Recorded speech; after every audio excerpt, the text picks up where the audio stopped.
వంకాయ చట్నీ, వంకాయ పచ్చడి ఎప్పుడు ఒకే రకం కాకుండా ఈసారి పల్లీలతో ట్రై చేసి చూడండి. మళ్ళీ మళ్ళీ చేసుకోవడం పక్కా. వేడి వేడి రైస్లోకి ఉంటుంది. రైస్లోకే కాదు, దోశ ఇడ్లీల్లో కూడా చాలా బాగుంటుంది. చిటికెలో అయిపోయే ఒక అద్భుతమైన చట్నీ. సరే అయితే లేట్ చేయకుండా రెసిపీ చూసేద్దాం. ముందుగా పచ్చడి అనేది ఎంత కావాలో దాన్ని బట్టి వంకాయలు తీసుకోవాలి. ఇక్కడ ఏ వంకాయలున్నా ఈ పచ్చడి ట్రై చేయొచ్చు. బ్లూ కలర్ వంకాయలున్నా, నల్ల వంకాయలున్నా, పొడుగు వంకాయలున్నా, ఏ వంకాయ ఉన్నా ట్రై చేయొచ్చు. తీసుకున్న వంకాయల్ని ముక్కలుగా కట్ చేసి సాల్ట్ వేసిన వాటర్లో వేసుకోవాలి. ఇవాళ అయితే ఇలాంటి మీడియం సైజు వంకాయలు ఒక 4 వంకాయలతో చట్నీ చూసేద్దాం. ఆ తర్వాత ఆ కడాయిలో ఒక 2 స్పూన్స్ దాకా ఆయిల్ వేసుకోవాలి. వేసిన ఈ ఆయిల్ అనేది హీట్ అయిన తర్వాత వంకాయలు ఎన్ని తీసుకున్నామో దానికి తగ్గట్టు పల్లీలు వేసుకోవాలి. నేను తీసుకున్న 4 వంకాయలకు గాను 2 గుప్పెళ్ళ పల్లీలు అయితే సరిపోతాయి. ఈ పల్లీలతో పాటు రుచికి తగ్గట్టు పచ్చిమిర్చిని ఈ విధంగా తుంచి వేసుకోవాలి. చట్నీ అనేది కొంచెం కారంగా ఉంటేనే బాగుంటుంది కాబట్టి కొంచెం కారంగా ఉండేలా వేసుకోవాలి. తినగలిగే కారాన్ని బట్టి పచ్చిమిర్చి వేసుకోవాలి.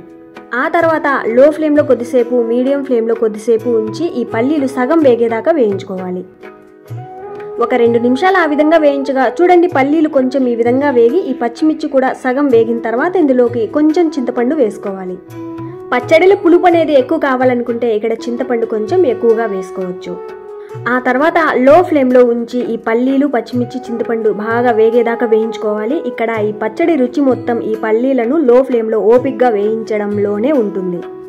లో ఫ్లేమ్లో వేయించుకోవడం వల్ల పల్లీలు అనేవి లోపల దాకా బాగా వేగి ఫైనల్గా పచ్చడి రుచి అంత బాగుంటుంది. చూడండి, ఈ విధంగా బాగా వేగాయి అనుకున్న తర్వాత ఆయిల్ అనేది ఏ మాత్రము పడకుండా ఒక ప్లేట్లోకి తీసుకోవాలి. ఆ తర్వాత అదే కడాయిలోకి కట్ చేసిన వంకాయ ముక్కలు వేసుకోవాలి. కట్ చేసుకున్న ఈ వంకాయ ముక్కల్ని సాల్ట్ వాటర్లో వేసుకోవడం వల్ల ఈ వంకాయ ముక్కలు అనేవి నల్లగా అవ్వకుండా ఉంటాయి. దానికోసమే కట్ చేసిన తర్వాత సాల్ట్ వాటర్లో వేసుకోవాలని గుర్తుంచుకోవాలి. ఆ తర్వాత ఒక స్పూన్ దాకా ఆయిల్ వేసి ఈ వంకాయ ముక్కల్ని మీడియం ఫ్లేమ్లో కొద్దిసేపు, లో ఫ్లేమ్లో కొద్దిసేపు మార్చుకుంటూ ఈ వంకాయలు మెత్తగా మగ్గేదాకా వేయించుకోవాలి. వంకాయ ముక్కలు ఫాస్ట్గా మగ్గడానికి ఇక్కడ మూత పెట్టైనా మగ్గించుకోవచ్చు. ఎలా వేయించుకున్నా ఫైనల్గా ఈ వంకాయ ముక్కలు అనేవి పచ్చిదనం లేకుండా బాగా మగ్గిపోయి ఉండాలని గుర్తుంచుకోవాలి. చూడండి, ఈ మాత్రం బాగా వంకాయ ముక్కలు మగ్గాయి అనుకున్న తర్వాత వీటిని కూడా ఒక ప్లేట్లోకి తీసి చల్లారనివ్వాలి. ఒకవేళ వంకాయ ముక్కల్లో ఆయిల్ అనేది ఎక్కువ ఉన్నట్టయితే ఆయిల్ పడకుండా వంకాయ ముక్కల్ని మాత్రమే తీసుకోవాలి. ఇవి బాగా చల్లారిన తర్వాత ఇప్పుడు ఏం చేయాలంటే ముందుగా వేయించుకున్న ఈ పల్లీలు, పచ్చిమిర్చి, చింతపండును ఒక మిక్సీ జార్లోకి వేసుకోవాలి. ఇక్కడ వేసే ఈ పచ్చిమిర్చితో ఒకవేళ కారం ఎక్కువగా ఉంటుంది అనిపిస్తే కొన్ని పచ్చిమిర్చి పక్కకు తీసేసి గ్రైండ్ చేసుకోవచ్చు. గ్రైండ్ చేశాక ఒకవేళ కారం తక్కువ అనిపిస్తే తీసేసిన పచ్చిమిర్చి వేసి గ్రైండ్ చేసుకోవచ్చు. వీటితో పాటు ఒక 5-6 దాకా తొక్క తీసిన వెల్లుల్లి రెబ్బలతో పాటు ఒక 1/2 టీ స్పూన్ కంటే కొంచెం తక్కువగా జీలకర్ర వేసుకోవాలి. రుచికి సరిపడా సాల్ట్ వేసుకోవాలి. ఇక్కడ రాళ్ళ ఉప్పు అయినా వేసుకోవచ్చు.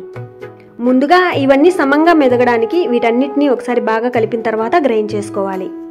నీళ్ళు అనేవి మరీ ఎక్కువ వేయకుండా కొంచెం కొంచెం వేసుకుంటూ గ్రైండ్ చేసుకోవాలి. మరీ మెత్తని పేస్ట్లా కాకుండా కొంచెం కచ్చా పచ్చగా బరకగా ఉండేలా గ్రైండ్ చేసుకుంటే సరిపోతుంది.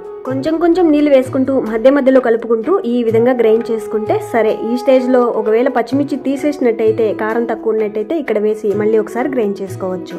ఆ తర్వాత ఇందాక వేయించుకున్న ఈ వంకాయ ముక్కలు వేసుకోవాలి. ఈ వంకాయ ముక్కలు కూడా సమంగా మెదగడానికి ఈ విధంగా ఒకసారి బాగా కలిపిన తర్వాత మరీ మెత్తగా కాకుండా 2 జర్కులు ఇస్తే సరిపోతుంది. ఈ వంకాయ ముక్కలు అనేవి మెత్తగా మెదిగితే సరిపోతుంది.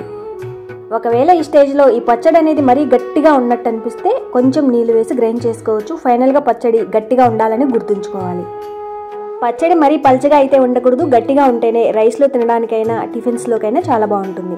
ఫైనల్గా ఈ మాత్రం గ్రైండ్ చేసుకున్న తర్వాత ఇందులోకి ఒక మీడియం సైజు ఉల్లిపాయని ఈ విధంగా పెద్ద పెద్ద ముక్కలుగా కట్ చేసి వేసుకోవాలి. ఈ విధంగా పెద్ద పెద్ద ముక్కలు వేసి గ్రైండ్ చేయడం వల్ల ఈ ముక్కలు అనేవి మెత్తని పేస్ట్లా అవ్వకుండా కచ్చాపచ్చాగా గ్రైండ్ అవుతాయి.